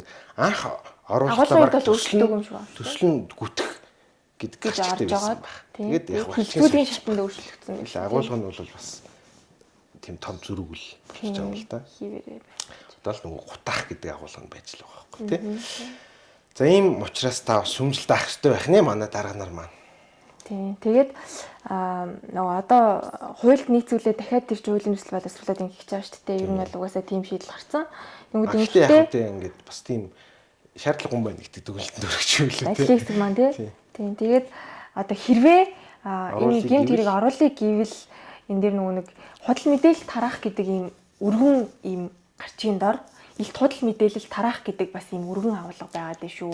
Энд чинь дотроо энэ чинь мэдээллийн очин дотроо яг ингээд ямрыг худлах юм, ямрыг төөргдүүлсэн гэх юм санаа зориггүй зүгээр зүгээр одоо ингээд андуурсан тий андуурсан байвал яах юм гэдэг юм чи ингээд юм нарийн юм ингээд наривчлахгүй бол хитрхийн өргөн хүрээнд байна. Тийм гэдэг зүйлээ. Тэгээд хоёрдугаарт бол илт худал мэдээлэл гэдгийг бас хоёр ангилаад нэг нь яг юм фактын шин чанартай. Одоо техникийн хувьд алтна гэсэн үг мөн үү? Техникийн хувьд шүү. Одоо нэг тийм кейс намайг оюутан бахт яриад байдаг гэсэн нөгөө хитэн сэтгүүлч 13 гадаад руу явсан гэсэн 64 битсэн мэт. Нэг тийм хөө тооны зөрүүтэй тий. Тэр нийсээ гадна фактын хувьд одоо бас худлаа юм бич болно шүү дээ. Огт гадаад яваагүй хүнийг сайн жишээн дээр ярихад гадаад явцсан гэж бичиж байвал гадаад явсан уу яваагүй байх уу гэдгийг бол фактив чеклэх боломжтой. Ийм юм бол илт худал мэдээлэл гэдэгт нь хамруулах шаардлагатай. Тийм үү? Хамруулж болно. Тийм. Фактын хувьд одоо нягтлах боломжгүй. За. Одоо тийм одоо жишээлбэл ингээл амтны үр төлгээд хүнийг ингээд оромжлоод байна шүү дээ. Тэгвэл тэр чи фактын хувьд нягтал гэхээр чинь одоо чи яг тийм биш гэдэг батал гэдэг хэлээр доромжлох гэдэг чинь субъектив агуулгатай л да. Тийм субъектив ямиг сүрээ орж ирж ингэж шийтгэл хүлээлгэх бол зохимжгүй байна гэдэг агуулга байна гэж би бол харсан. Хоёрдугаарт яг тэр нөгөө нэг техникийн асуудал гэснээс тэр сэтгүүлч дөрөвний хэвлэл мэдээллийн байгууллага өөрийн механизмаараа хариуцлага хүлээдэг юм бас нэг талаар үр дүнтэй байна. Хоёрдугаар сэтгүүлч хүн бол ингээд өдөр тутамдаа ингээд мэдээлэл дамжуулах тэр ингээд боловсруулж хүрэх олон нийт хүрэх ийм мэргэжлийн үйл ажиллагаа учраас тэр дундаа өөрийнхөө хэмжээнд хангалттай юм чек хийцэн. Тэ? Тэгээд ингээд техникийн алдаа гарцсан болвол тэрийг ингээд ялах хэрэгтэй гэдэг юм бас агуулга бас байсан. Тэгээд мэдээллийн гажуудал чинь дотроос нэлээд төлөвтэй байдаг л та. Тэр болгоныг нөгөө нэг ингээ хуульд оруулж гинт хэрэг гэж одоо ингээ хэм хэмжээ тогтоох нь хэр зохистой байдгийг гэдгийг одоо манай ажлын хэсэг нэлээд сайн тодруулах хэрэгтэй байгаа байхгүй. Тухайлах юм бол л шүү дээ. Ташаа мэдээлэл гэж байна. За энэ дээр одоо нөгөө нэг үнэн фактууд явж байгаад дундуур нь нэг юм худлаа юм холбоолт оруулчихдаг. Тэ үнэн фактууд нэг бодлын хувьд ингээд бүгдээрээ үнэн юм шиг харагдана шүү дээ. Тийм гэсэн. За тэгээд дахиад энэ дотроо төөрөгдүүлэх одоо юм контекст оруулсан. Төрөгдүүлэх гэхээр ойлгож байна одоо үнэн чим шиг худлаач юм шиг харагддаг нэг юм байдаг шүү дээ одоо ингэж хоёр царайтай тий одоо зарим юмнууд бол сонгуулийн үеэр тий сонгуулийн үеэр нэлээд харагддаг иймэрхүү юмнууд за тэгээд дараа нь хуурамч мэдээлэл гэж одоо ерхий ингэж нэг гурван багцлсан эхнийх нь бол ташаа байсан ташаа дотор түрүүний хоёр байсан одоо хуурамч мэдээлэл гэж байгаа энэ дотор нь болохоор хуурамч контекст за тэгээд дуурай юм бол өөрчилсөн зохиомжтой контентууд гэхээр бүтээлийн хэмжээнд арай жоох юм том болоо явчих юм шиг байна. За хамгийн сүүлд нь болохоор дэгсдүүлсэн гэж байгаа байхгүй юу? За тэгэхээр энд нь болохоор нөгөө задруулсан мэдээлэл гэхээр одоо нөгөө задруулах хэсгүйсэн мэдээллийг задруулсан байдаг ч юм уу? Бас тэрнээс дэгсдүүлнэ гэдэг агуулга нь юу байж болно те? Гэт яг тэрийг ингэж боддоор өөрөө мдээгүй мөртлөө тэр ингэж үнэн гэж итгэхэд тараацсан ч байт юм. Хизээ юм гэмт хэрэг хэрвээ байх ёстой гэдэг бол эцсийн дүгнэлтийн агуулгаар хизээ болох вэ энэ ч гэмт хэрэг болох боломжтой юм бэ гэхлээр би бүр санаатаагаар тэр үнийг тий. Хуурам чиний худлаа гэдгийг би ч мэдж байгаа, бичээ хүн өөрөө ч мэдж байгаа байхгүй. Гэхдээ энэ хүний бүр ингэж хорлоо гэж санаа зорилго агуулах гэдэг шүү дээ энгийнээр хэлэхэд.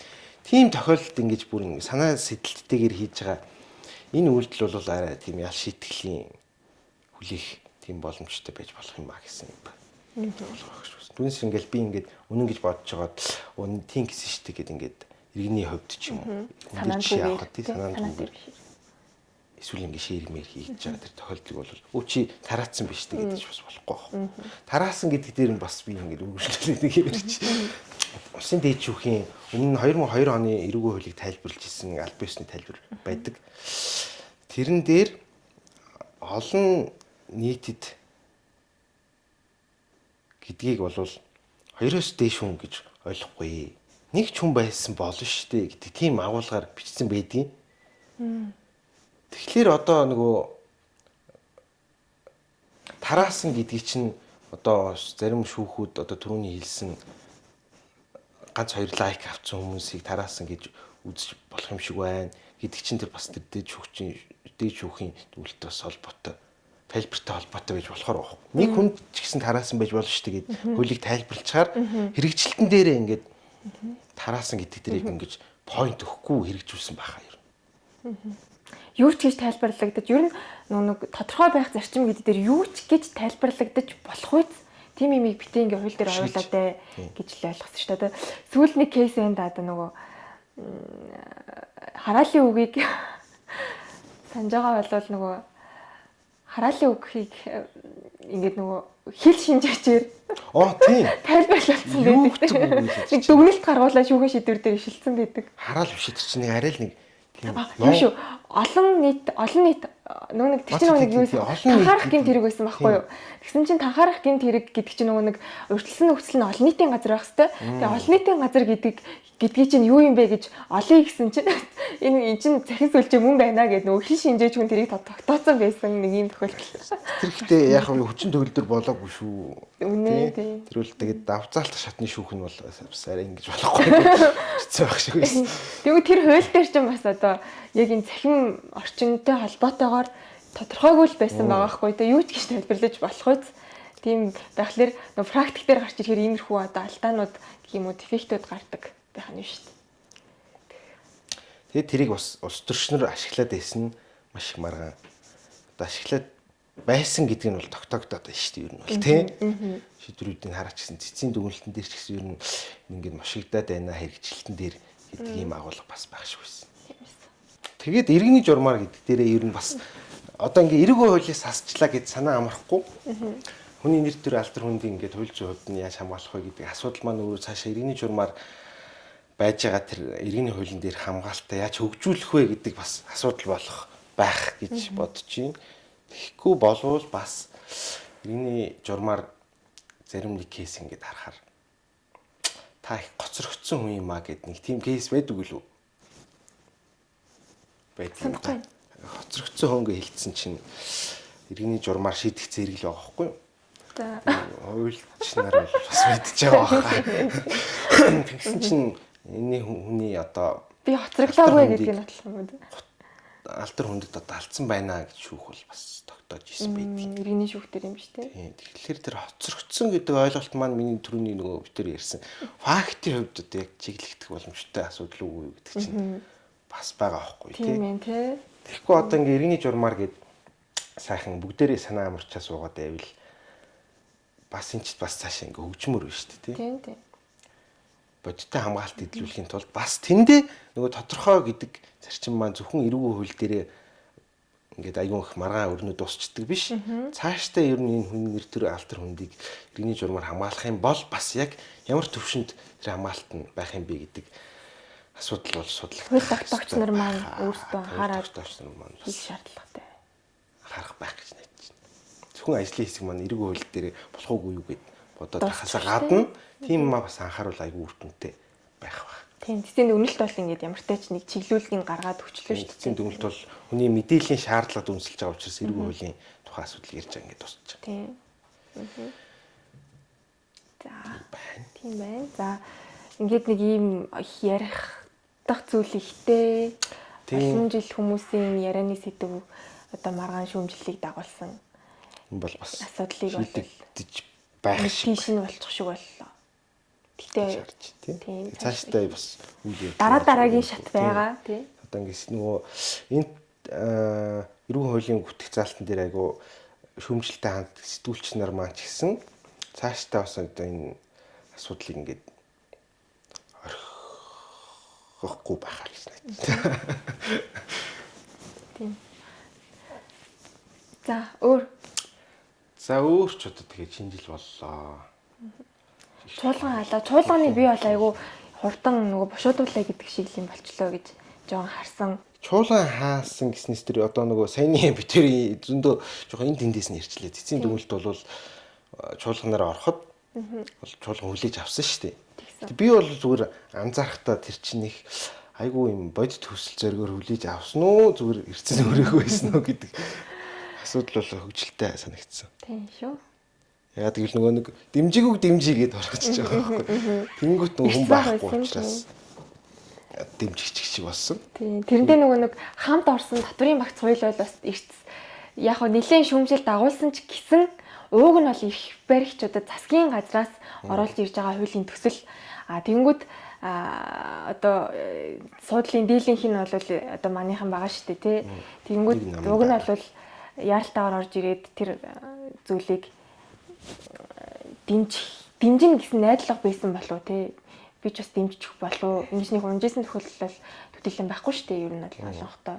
Тэнгүүд ялангуяа яаралтай гормоор юмнуудыг айгүй хурдан авчдаг тий. Тэгсэн чинь унтсан нь бас тэр эрттэй холбоотой типикт гарсан болов. Манай их хурлын дарга бас тэрэн дээр юу бодож идэг юм бол таа гэсэн. Эрттэй холбоотой юмнууд байдаг юм шүү. Затрын хууль гэснээс би гэхдээ яг төслийн ямар босныг мдээгүй л дээ нөөцийн буцаа олголт хэл тэр хүмүүс нь айгүй их вайрал болсон шүү дээ нэг хэсэгтэй. Тэр нь бол хэвээрээ юу байсан. Нодны хаврын чуулганаар яг чуулганаар бол хилцээгүй. Гэхдээ ажлын хэсэг нь гараад нөгөө нэг боловсруулах шатндаа бол байсан. Тэгээд тэр үеийн хилцүүлэг юмнуудыг одоо жоохон сайжруулад оруулсан байх гэж найдаж би бас нэг бүтээр нь хараагүй. Гэхдээ суур зохицуулалтын хувьд бол тэр ноднонгийн хилцүүлэгдэж байснаас нэг өөрчлөгдөг байх гэж тий байсан. Хальтгүй л гэж харахад гэх юм уу. Нарийн нэг хүчлэн толгойж болоораагүй.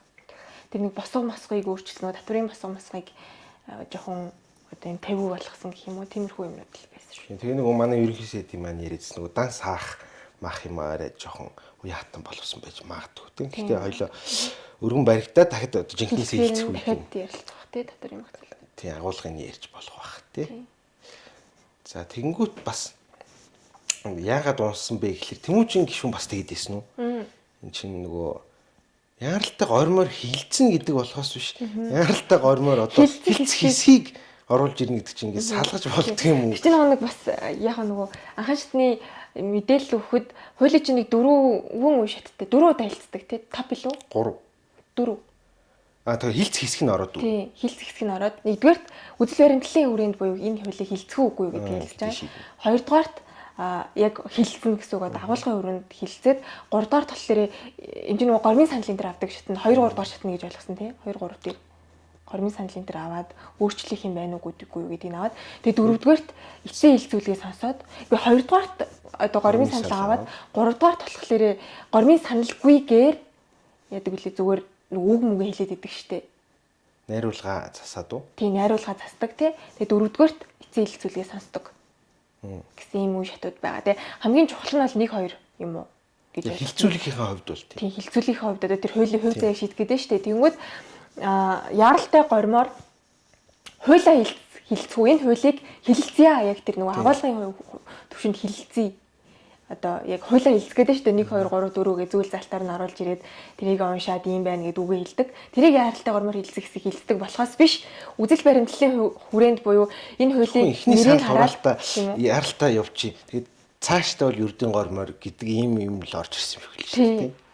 Тэгээ яг одоо чуулган завсарлахаас өмнө хэлцэх хэсгийг шийдүүлчихэд тэгээ манай сангийн сайдыг гэж ярьжсэн үү ингээд хавар хүртэл ингээд хилцүүлэг олон нийтийн хилцүүлгээ хийх юм аа. Тий. Уг нь би ч одоо бас гайхаад ин чинь олон нийтийн хилцүүлгийг хийчихэд тэгээд оролдог юм байна. Харин тийм. Тэгээд манай тэр хууль тогтоомжийн боловсруулж байгаа юмуд бас зарим жоохон асуудалтай л санагдаад байдаг шүү. Хууль тогтоомжинд хууль уу? Хууль нь бол яг тэр хэрэгжүүлж байгаа байдал нь одоо төслөө бичиж үзэл баримтлалаа батлуулна гэж байна. Тэр чинь уг нь дараа нь бол үзэл баримтлалаа батлуулчаад тэгээд төслөө тэрэндээ тааруулж бичихээсгүй. Тэгээд араас нь ингэ зарим юм. Тэгээ олон нийтийн хилцүүлэгч гэсэн ингээл амар жоохон зарим замбараа одоо жишээл ингээл яамд ингээл өөрийнх нь чиглэлээр хуйлуудаа боловсруулцдаг. Өөр өөрсдөө сайт дээр тавьчихдаг. Олон нийтээс санал авч ийн гэд. Тэнгүүт тэр нөгөө санал өгөх гээд байгаа одоо тэр салбарт нь ажилтдаг хуулийн этгээдүүд хүртэл аягүй төвхтэй. Ингээд сар болгон ороо шалгаад ах хэрэгтэй юм. Угд и парламент 3 4 сайт байт юм л шүү дээ. И парламент гэж бас байт юм шүү лээ. И парламент гэж. Лоо форум.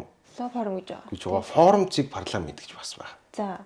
Тэг ингээд нөгөө энэ тэнд тэгээд тэр 3-аас чинь гадна бас ингээд яамдын сайтууд дээр төсөлтөө ингээд байршуулад тахаар нэгдсэн нэг их сурвалжаас ингээд хүн хууль боловсруулагдж байгаа хуулиудтай танилцж тэнд ингээд саналаа тусгах илэрхийлэх тийм боломж нөхцөл нь айгүй хомс. Ди парламент дээр би бол ди парламент дээрээс л тэр санал авдаг гэж ойлгодог шүү дээ. Үгүй. Шин гişүүдийнх бол ингээд ди парламент дээр аюу сайн орд юм шүү. нөгөө нэг засгийн газрын хуулиуд чинь зарим нь ингээд ороод зарим нь ингээд яамныхаа сайт дээр байгаад тахаар ди парламент руу ороод энэ хууль чинь ийм хууль санал авч эхлэв юм байна штэ гэдэг хүн төсөөлж байгаараа авчихаар яамныхаа сайт дээр аль хэдийн эхлэх баг дууссан байгаа. Тэгэхээр жоохон тийм замбруугүй байдал бас захин үндэстэй юм байна зэгцлэх баха. Би бол өстой тийм гэж үл өстой яг юм. Би бол ди парламент дээр засгийн газрын өргөмөрс бүх хуулиуд тэн дээр байдаг гэсэн ойлголттой өнөг хүртэл явж ирсэн. Тэгээд залаал үйс юм да би. Хууль зүйн яам ч гэсэн хууль зүйн яамныхаа сайт дээр ингээл их хуулиуд ингээд байждаг. Ди парламент руу орохоор байхгүй. Бас юм тий. Тэгэхээр нөгөө хүн чинь ингээд өөрөө ингээд хайж араас нь хөөцөлж саналаа өгөх ёстой болчиход байгаа юм. Бүр тэнд ингээд зориг болгож түүнээс ингээд мэдээллийн урсгалаар ингээд тэр орж ирнэ гэж юм бол бас асуудалтай л санагдав. Анхаарах хэрэгтэй юм байна. Тийм. Тэгэхдээ legal info дээр нөгөө захиргааны хэмжээний актын санал авах гэ ер нь ингээд нэгтгэх юм ингээд явж л байгаа юм шиг л одоо гэхдээ надад бол ди парламент дээр л одоо нэгдсэнээр байвлих амар. Уг нь хэлхэл айгу гоё байдаг байхгүй юу одоо ингээд үзэл баримтлал дээр юм байна, хуулийн дээр юм байна, дагсан хуйлууд нь энд юм байна гэдэг нөгөө ингээд харахад айгу амархан. Тэнгүүт яамны сайтууд дээр санал авах гэж тавьж байгаа юмнууд чинь зарим дутуу зөвхөн төслөд тавьчихна. Тэнгүүт үзэл баримтлал нь юу юм? Харин тийм. Дагалт хойлууд нь юу юм болохгүй шүү дээ тэгж харагдахгүй хүнд тэгээ санал өгдөг. Тэгэхээр бас тэрийг бас энэ манай ойл боловсруулж байгаа хүмүүс маань анхаарах.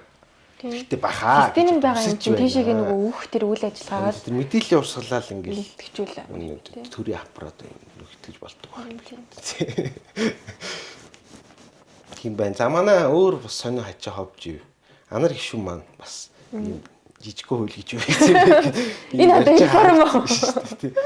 Тэр одоо тэгээ би ажиллах уу баг ер нь тэгж байсан шүү. Тэр манай нөгөө нэг өмнөх дугаар төвчдөр ярьжсэн тэр эдийн засгийн эрхчлөөний хууль гэж би ойлгосон буруу ойлгосон байж магадгүй. Өөр тийм хууль манай эдийн засаг хөгжлийн сайд танилцуулаад байгаа шиг байсан. Тэгэхээр тэр хууль юм байна гэж би ойлгосон. Тийм аа.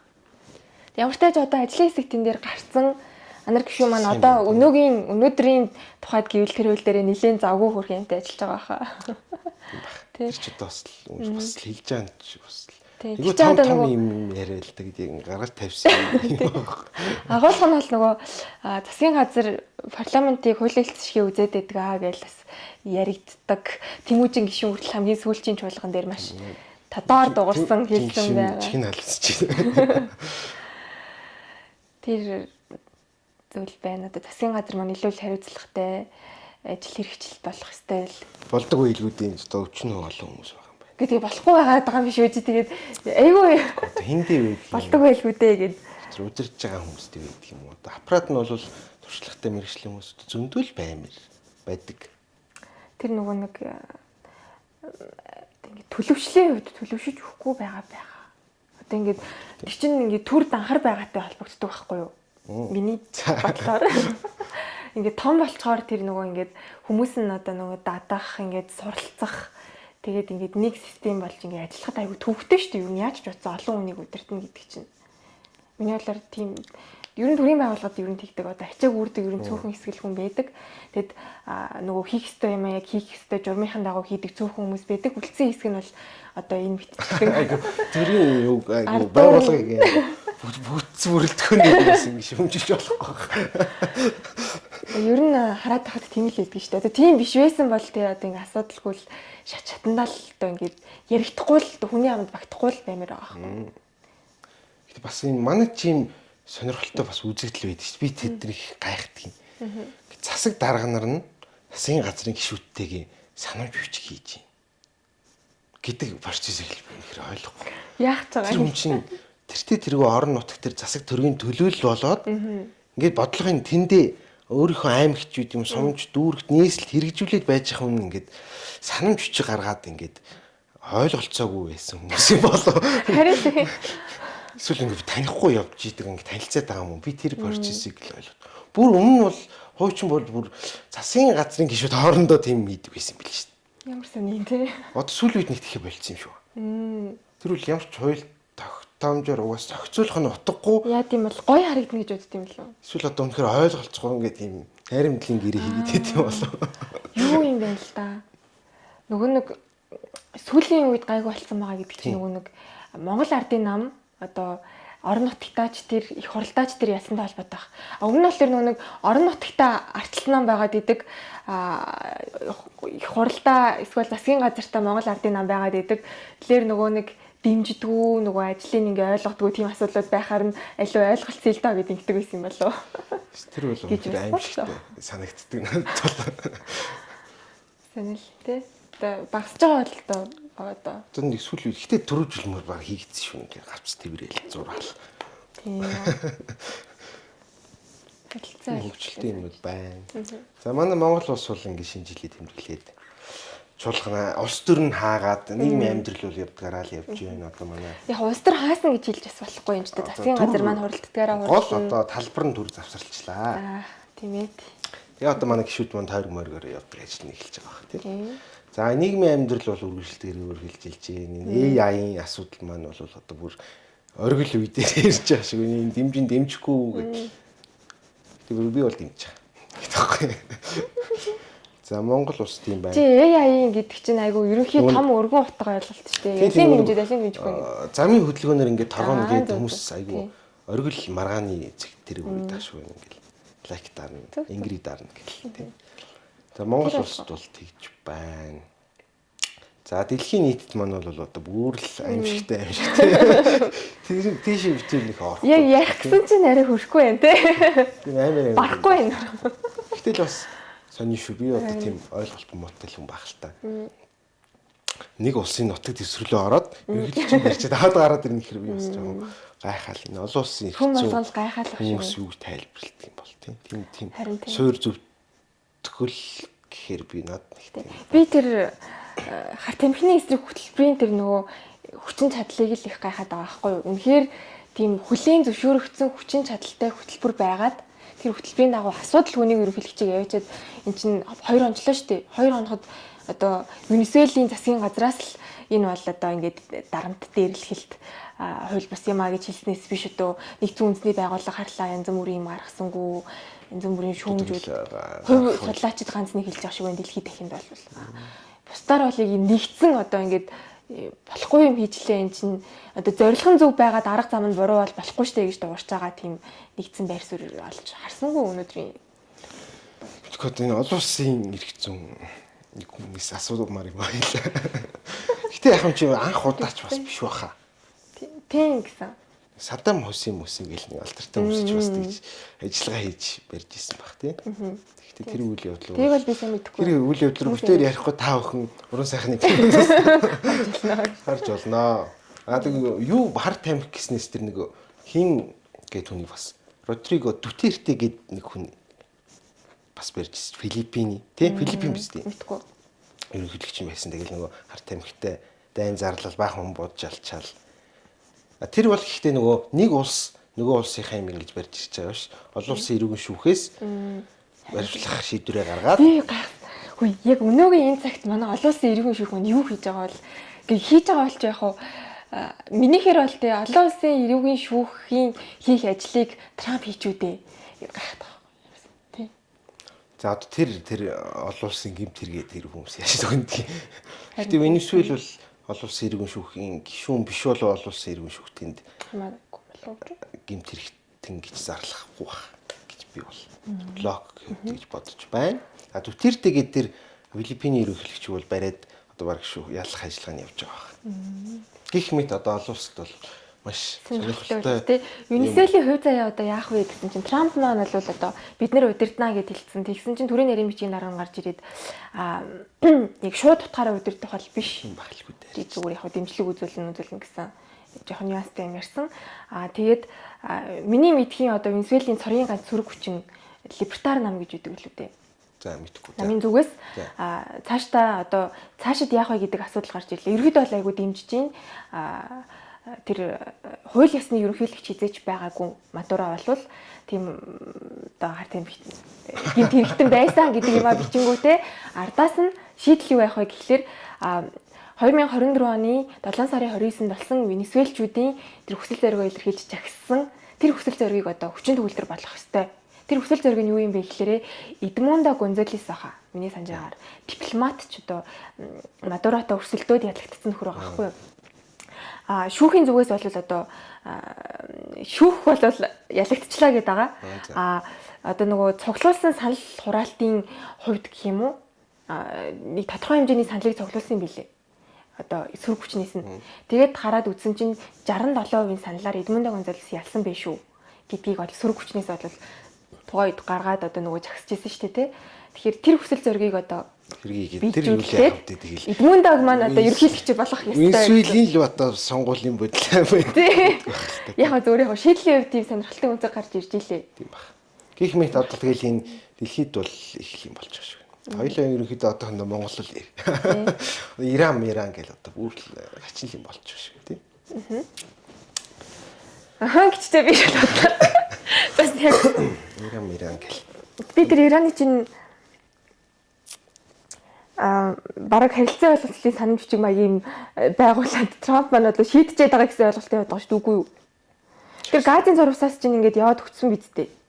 Одоо Иранчууд маань өөрсдөө загсаад байгаа юм шүү. Тийм үү. Болох байсгүй байсан гэдэг үү? Одоо нөгөө удирдахчаа авч явах гээд. Тийм бас болж юм шүү лээ. Одоо тэрийг та бүхэн олон улсын мэдээ.